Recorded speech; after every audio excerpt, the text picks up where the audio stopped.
Did you see that old man at the head of the table? The old Duke de la Verdière? Mm.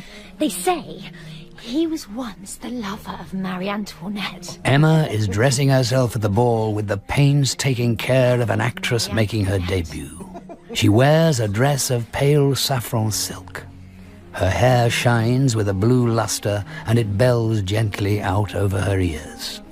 In her chignon, a rose trembles, its leaves tipped with artificial dewdrops. An old man like that, imagine! He has lived at the royal court and slept in the bed of a queen. Oh, do you know, I think these foot straps will be a nuisance when I dance. What? I said these foot straps. Dance? Yes. You? Are you out of your mind? People would laugh. You'd better stand and watch. You think so? That's more suitable for a doctor anyway. You look beautiful, my love. No, Charles, leave me alone. You'll rumple me. Listen. It's starting.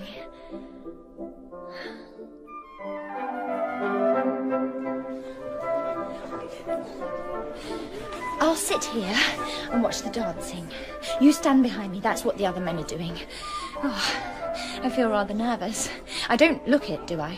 Along the row of seated women, painted fans flutter, smiling lips almost disappear behind bouquets, and scent bottles are turned over and over in half-open, tightly gloved hands.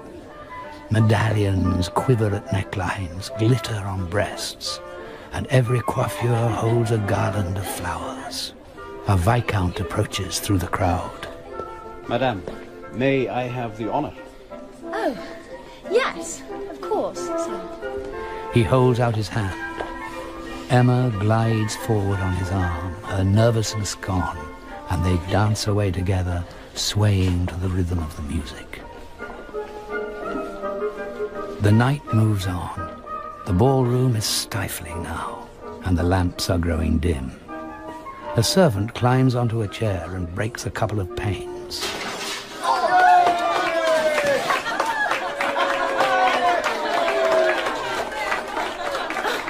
Look at all the peasants staring in at us through the windows. Suddenly she thought of her father's farm. She saw herself in earlier days skimming milk in the dairy. But in the dazzling splendors of the present moment, her past life is vanishing, and she almost doubts that she ever lived it. Here she is at the ball, and beyond it, everything else is veiled in shadow. My lords, ladies, and gentlemen, supper is served.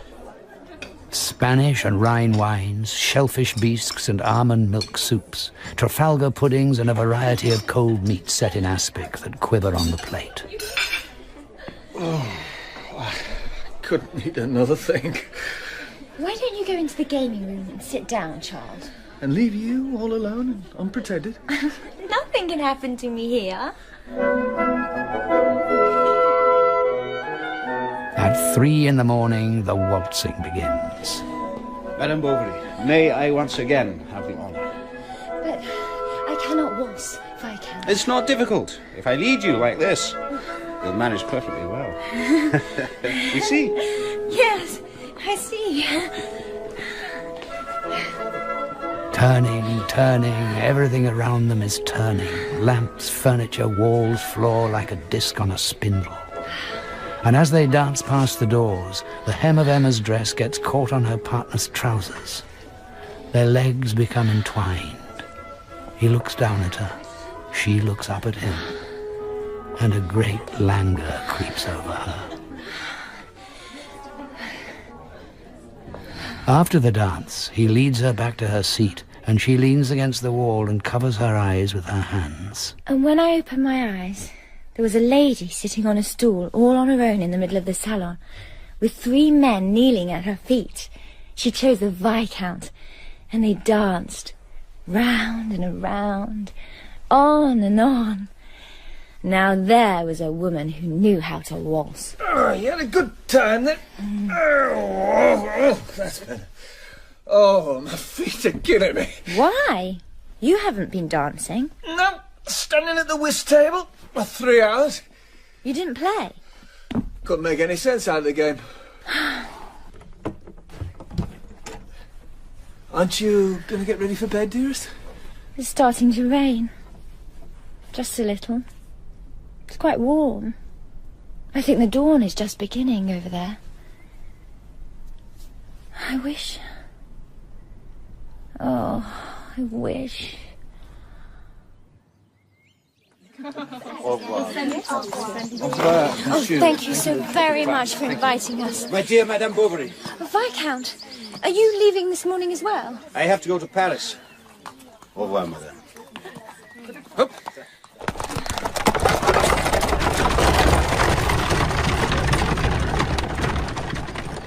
When they reached home, the maid informed them that dinner was not ready. What do you mean, not ready? Well, I didn't know what time he was coming back. Dinner is at the same time every day in this house. Yeah, but I thought you might have stopped on there a bit. Don't speak to me like that. I was only going Leave to... the room. I won't stand for it. You're sacked. But, Madame... Steady on, darling. Out. Look, do you really mean to sack poor Nastasi? Yes. Why shouldn't I? Just... Well, she's been with me a long time. She cared for me well after Héloïse died. So? No. Oh, darling, it's good to be home again, isn't it? The hours dragged the next day, and the next, and the next.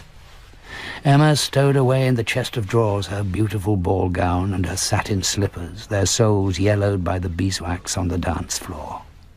Where are you now, Viscount? And are you still in Paris? Do you ever think of me? But why can't I be in Paris, Jolie? She confided a great many secrets to her greyhound. Walking in the Bois de Boulogne, going to the opera. She would have confided in the logs in the fireplace and the pendulum of the clock. Mixing with interesting people, artists, writers, aristocrats. She has confused the sensual pleasures of luxury with the rapture of love, the elegance of manners with sensitivity of feeling.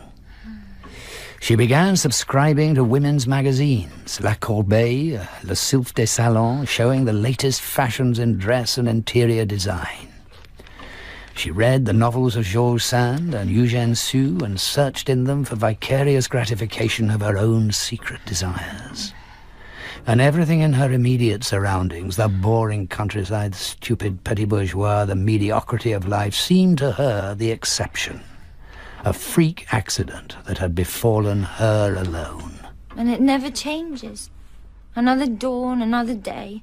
And once again I rise and wave goodbye, Charles, goodbye. And then, as every morning, here comes the schoolmaster in his black silk cap opening the shutters. There goes the policeman on his rounds with his sword at his side. I'm home, dearest. Hello. Hello. You smell nice. You look nice too. Is that a new dress? No, my old blue one.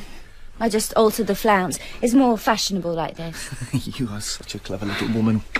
Wine, my dear? You know, I had the most awful experience today. I'd been in Yvonne. Dr. Chevalier called me for a second opinion. The patient was in his bed. The whole family was in the room. Condition of the chest it was. Anyway, I gave my opinion, and I do have plenty of experience, and I prescribed leeches as I always do. Chevalier refuted my suggestion utterly and called me a fool for my pains. A fool and a dumbhead, mark you, and in front of the whole family. I was humiliated. How dare he do that to you? How dare he?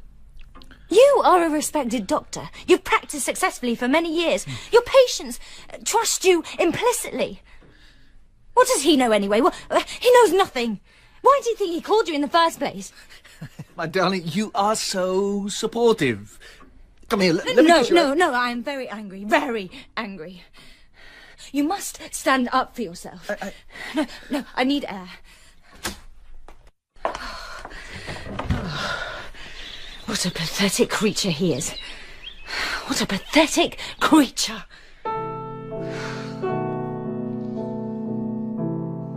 Deep in her soul, Emma was waiting for something to happen.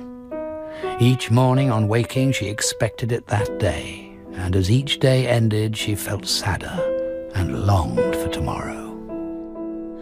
So the winter passed. In the spring, she suffered from breathlessness when the pear trees blossomed.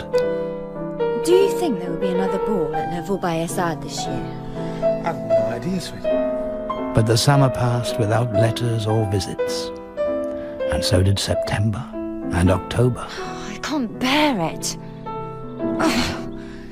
What's the matter, Emma? Are you ill? I have given up music.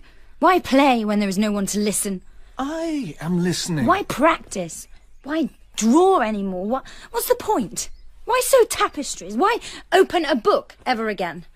She became listless and melancholic. Eat your dinner, darling. You haven't touched a thing.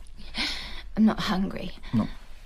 You didn't eat any lunch. You're going to fade away. But it seemed to Emma that all the bitterness of life was served up to her on the plate. She grew pale and suffered palpitations.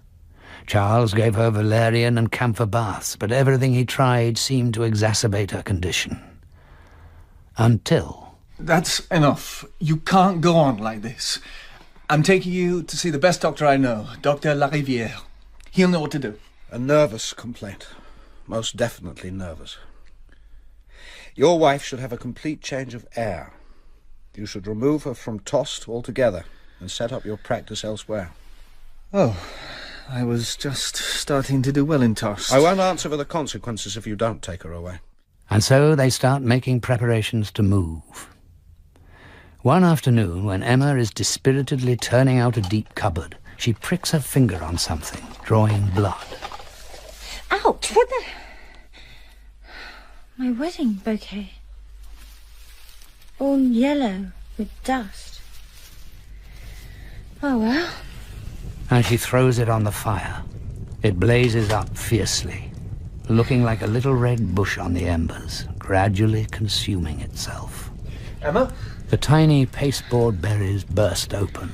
The brass wire twists, the braid melts, and the shriveled paper petals, after hovering like black butterflies against the fireback, finally fly away up the chimney. What was that?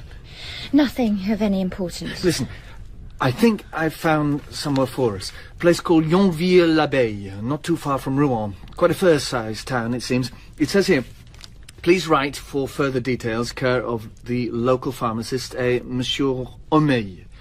I'll do that immediately, if you agree. Emma, are you all right? I feel a bit faint. Well, lie down. Lie down. Here. No, I'll get you something. No, I'm all right. Go and write your letter. We might as well go to that place as any other. Mm-hmm. Oh, and Charles... Yes, dear?